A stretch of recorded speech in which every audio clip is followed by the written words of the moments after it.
Welcome to the week of not a lot of movement. So we're getting to the point where the NFL we're seeing who's going to be in the playoffs and who isn't. We're really starting to see that, and the wild cards are going to be up in the air right down to the end, and a couple of divisions are going to be up in the air. But who the real contenders are, I think it's pretty clear right now that we've got. I'll say the top six. I would say are really right now looking like the top contenders. 7 and 8 can make that argument. Let's go ahead and get to it. Number 32, the only team that can go 0-16 is Cincinnati. Now, I believe last week I said no NFL team's going to go 0-16. I don't consider the Bengals to be an NFL team right now. I consider this kind of like a practice. Once the season's over, the Bengals can say, it's practice. You didn't mean this season. Just forget it. And I feel, as a Bengals fan, I feel like that's the best we can hope for. There isn't really much for me to hope for as a Bengals fan right now. Bengals and Chargers. It's a time of misery for me. 31, same spot they were last week, 1-9, Washington. They're playing out the string. There's really not a whole lot to see here. Whatever they do from here, best of luck. But these are two franchises that are battling it out for worst, and Cincinnati will not be denied that position. Number 28, at 2-8. Well, they fell on the floor. There you go. Yeah, that makes sense. That makes sense. The Giants don't even want to be on the board. It's just fine. They don't want to be on the scoreboard a lot either. All kidding aside, the Giants have had a miserable season thus far. See no reason for that to change. But it is notable that at 29, also 2-8, is Miami. So Miami got to be feeling pretty good about themselves, being 29th out of 32 teams. Not too shabby for the worst team in NFL history, according to many. And again, this is the hapless row. Now, next up at 3-7, Jets, who are just as hapless as the rest. However, 3 wins could be a lot worse. Looking at you, Cincinnati, for instance. Just look at the Bengals for all this. Number 27, I took some flack for not having the Cardinals higher at one point this year. But at 3-7-1, I can't really say that there's any reason to have them any higher up than where they are. It's just the results aren't there. So they go down to 27th. Moving up to 26th is the Atlanta Falcons, who again have had a... And this is the thing, Atlanta hasn't been bad. They just haven't won.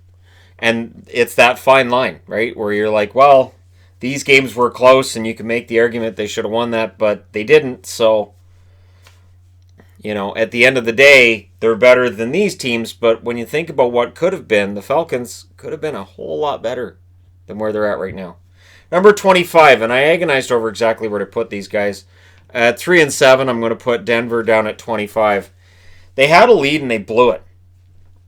And it's that they blew it, and it's how. Like, I just that was a stunning defeat that they've suffered on Sunday.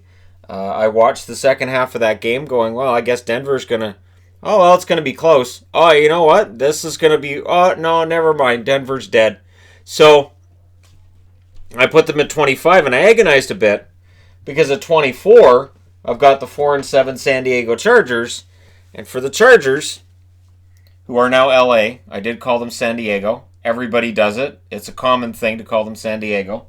Mostly because we don't believe that the Chargers should have left that city and should have gone to LA. LA will support a winner. Therefore, I don't expect the Chargers to be drawing much of anything when it comes to attendance. And there's really not a whole lot for me to add to that other than the fact that you can't really see the Chargers on there. Be fine with the Chargers. Close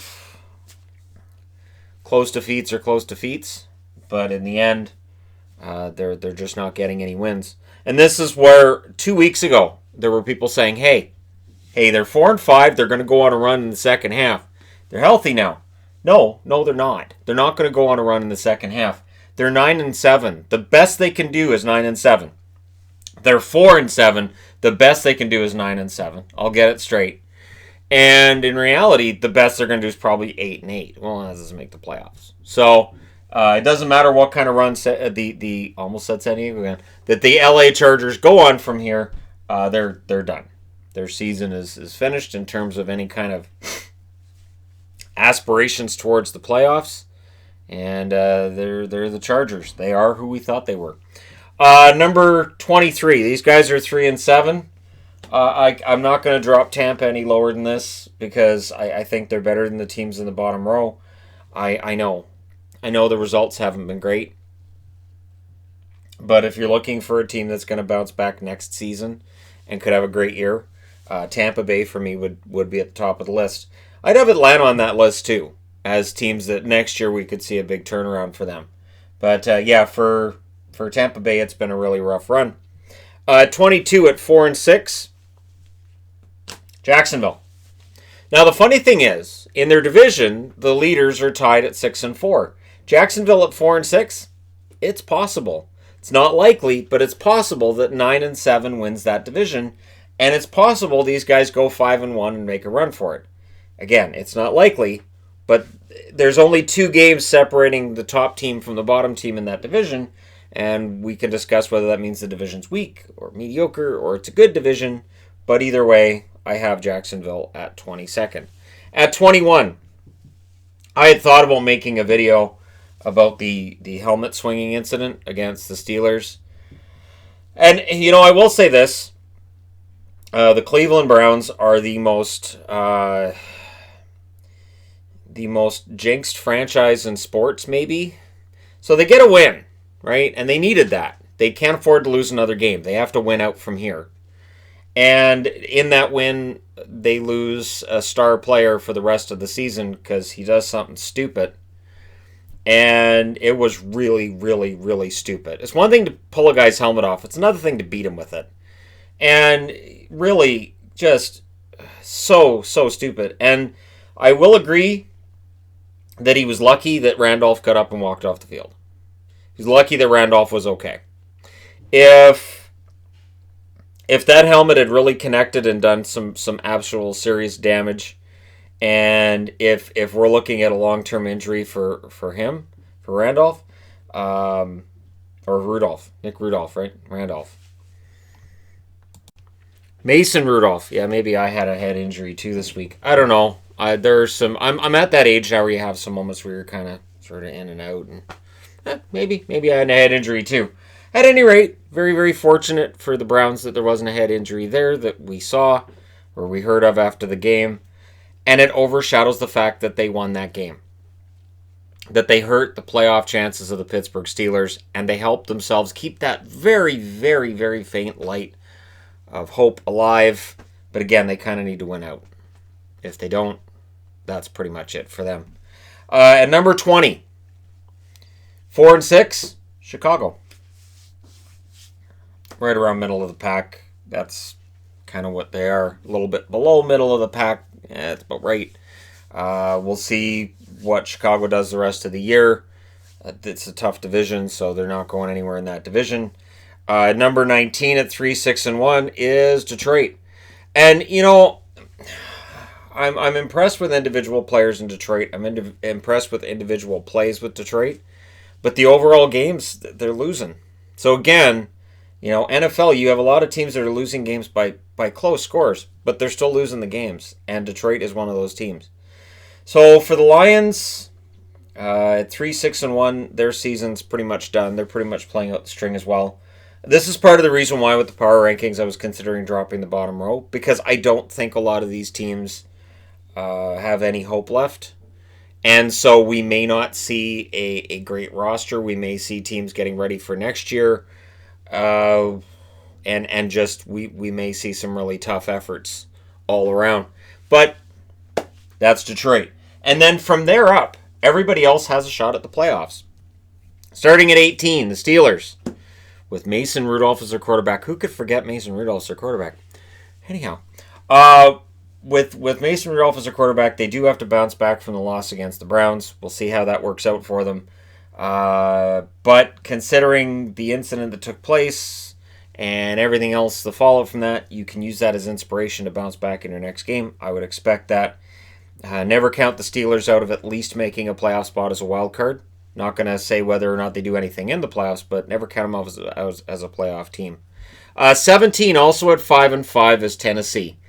And again, you're looking at a team in this division that could win it, and or could finish 8-8 and just miss, or 9-7 and make a playoff spot.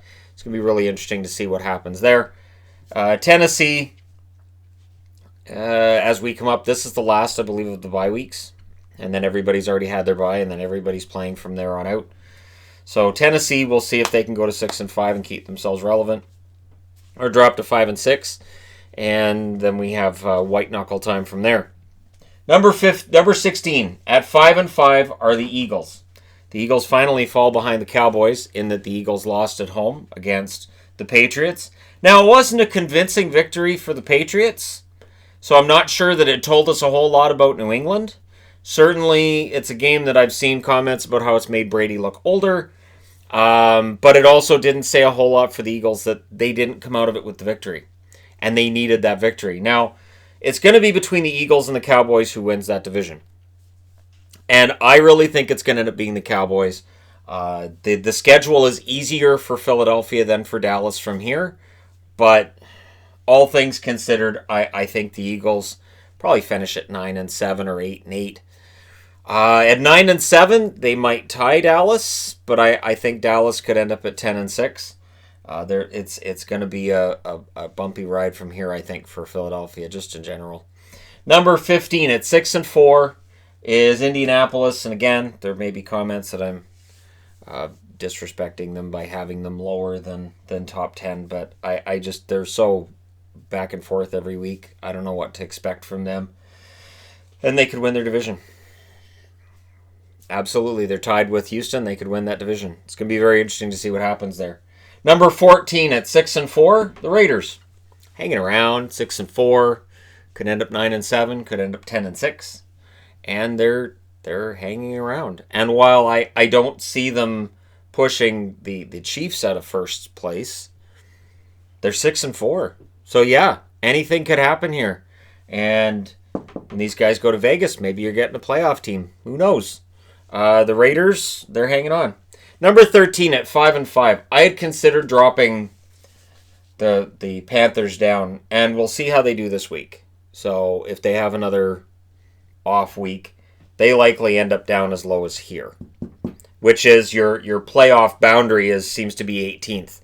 Next week, I anticipate the playoff boundary is probably going to drop to about 15th, and we're going to narrow it down further and further. Carolina's, again, it's that consistency issue that keeps teams down in this area rather than moving them up into the top row. Number 12, moving up, but not moving up a lot, Dallas. Now, Dak Prescott is still, I think he's 5th right now when you look at the odds for MVP. And you can't really argue against Prescott and his ability to drag the Cowboys to victories. But I still think that's going to be between the quarterbacks in Baltimore and with Seattle. Without Russell Wilson, Seattle's not anywhere. That's why Russell Wilson still gets my vote. Not going against Jackson necessarily, but yeah, I would probably go with Wilson. But yeah, Prescott is not to be underestimated, and just that division in general, I think it probably goes to Dallas by the end of it. Number 11 at 6-4, Houston. Rough week for Houston.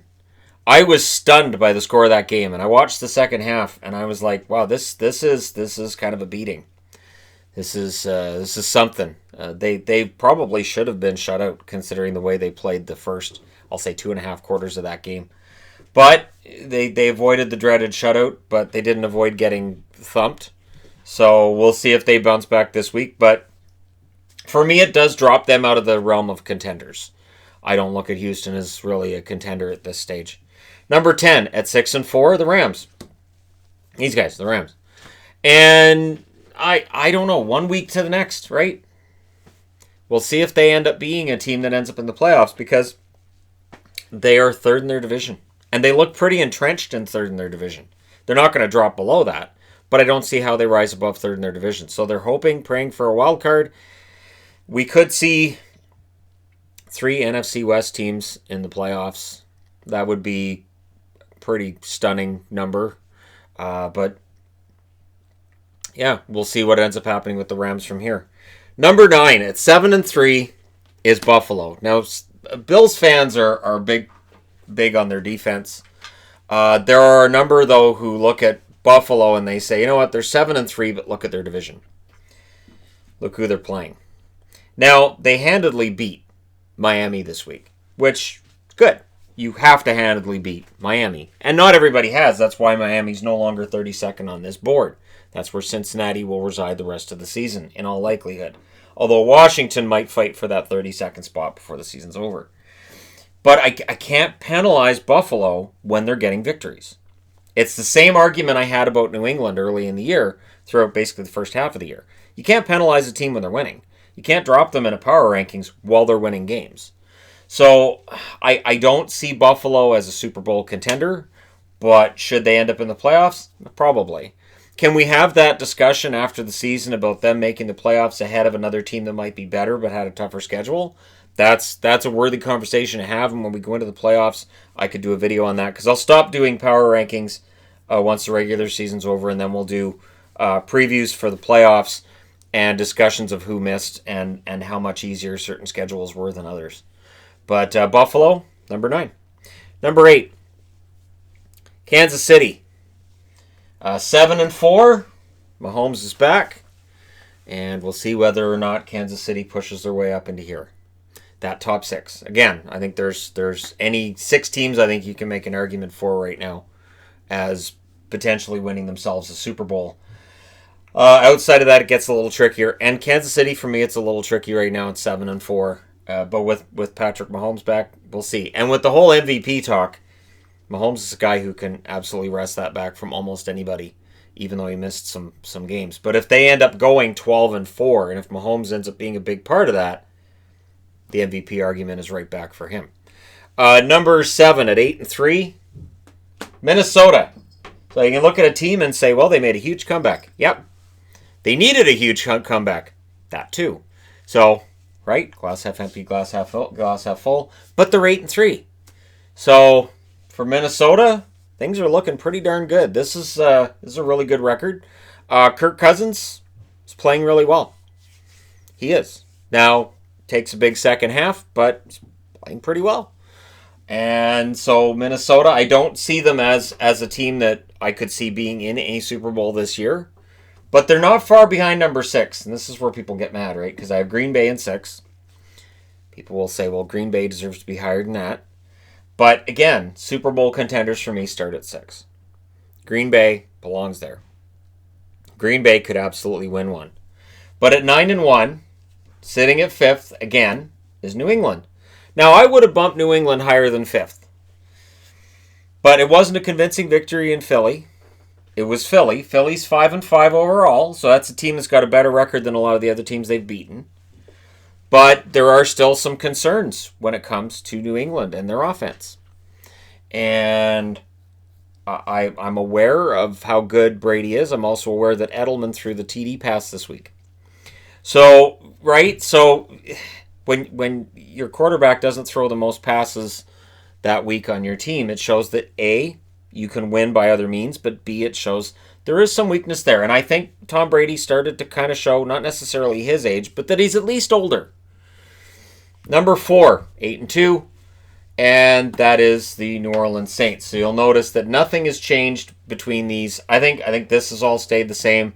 Buffalo, I believe, has moved up. I believe Houston moved down a couple of spots from last week. So this has all kind of stayed the same. I didn't see anything this week that told me any of this should change.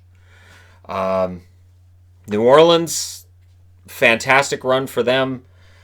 And we will see in the last 6 games of the year just how amazing a contender they could end up being. The NFC is going to be really tough. I have a funny feeling that whoever comes out of the NFC is going to be pretty beat up from the experience. And that whoever comes out of the AFC, whether it's New England or whoever, they may actually have an easier time of it than the NFC team in getting there. Number 3, at 9-1, I know San Francisco fans aren't going to like me for this. They're not going to like it. Not going to like the Niners being 3rd. But again, when they lost at home against Seattle, who's number 2 at 8-2, that told me that Seattle right now is just a shade better than San Francisco. Now, if I could have two number 2s, two teams in second on here, yeah. But again, I have Seattle just a little bit ahead of San Francisco, and we'll see if that holds for the rest of the season. I'm guessing no. I'm guessing Seattle ends up being down. I've seen a lot of power rankings that have Seattle either 4th or 5th. That's fine. For me, I have them 2nd. We'll see if they're still there at the end of the year. Probably not, but for now I have them at 2nd. Which means number 1, Baltimore. Now, Baltimore's won some big games, but this week, that was a statement game.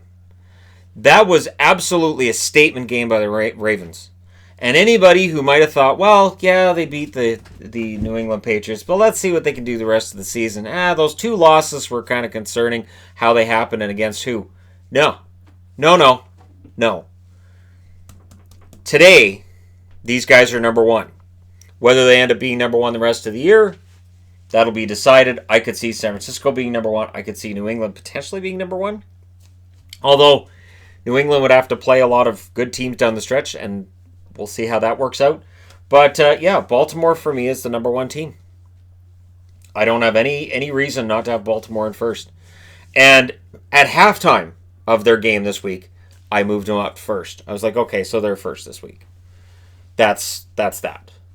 That was the kind of game, the statement game, that was needed against a very good team that they made look pretty darn mediocre. There you go. Your power rankings for this week. Let me know your thoughts in the comment section below as always. Don't forget to hit like and subscribe if you're browsing your way through. You just happened upon this video. Thank you guys so much for watching, for all your support. I'll talk to you again soon.